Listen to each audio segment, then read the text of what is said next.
I don't know too much about STDs, but I do know that gonorrhea, chlamydia, either one or both, make sure that you burn. And I ain't had none of those symptoms.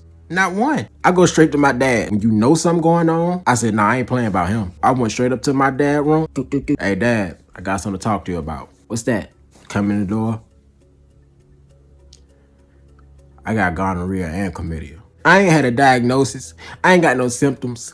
I'm just going straight off of what she told me. And I'm sitting here apologizing to her. Oh, man, I'm so sorry, babe. Because I know I was cheating. I knew I was cheating, of course. And she knew I cheated. He go get me checked the very next morning. Skipped school and everything. Went straight to get checked. The doctor asked me, he said, so what do you think is going on? He did the examination down there and he was like, what it is do you think you have? Because, I don't see anything off first glance, gonorrhea, chlamydia.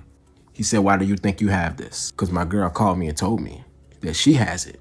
And we've been having unprotected sex. And he asked me how many partners I had. And I said, what's the time frame? Last 30 days. And I told him at least 3 or 4. He said, okay, well, I think you're playing with yourself a little too much. I said, what? This is while my Johnson is still out and he's still examining. Touching around. This shit felt so weird, bro. I understand it's their job. This is what they train for and all this. Even had an assistant with a clipboard watching as he examined it. So he did the necessary tests. Test came back that I didn't have chlamydia nor gonorrhea. And I also got an HIV test. That one had me terrified. I didn't even think about HIV. She didn't say nothing about HIV, but he asked like, hey, since you're here anyway, you want to go ahead and get an HIV test? I'm like, yeah, let me get that.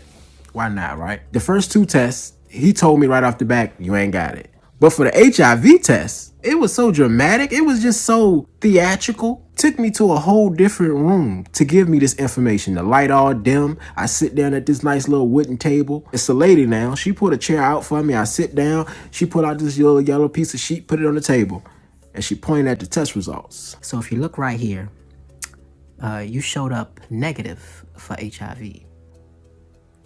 I'm like, whoa. You had me sitting here thinking that you had to have a conversation with me and didn't want me to wild out. What's with all the theatrics? Needless to say, I was fucking happy. I was over the moon. You know what I mean? I felt good as hell. I was terrified, but I felt good at the same time. As we leaving out the office, I'm still talking to her. We talking, and I'm not noticing that we now in the waiting room as I'm still talking to her. I said, so I'm good now? So like, do I have to come back? And he tried to follow up like, nah, you're good. You're good. You can go ahead and, you know what I mean? I turn around about to walk out and I look at the waiting room. Oh my God, the looks on these people's face.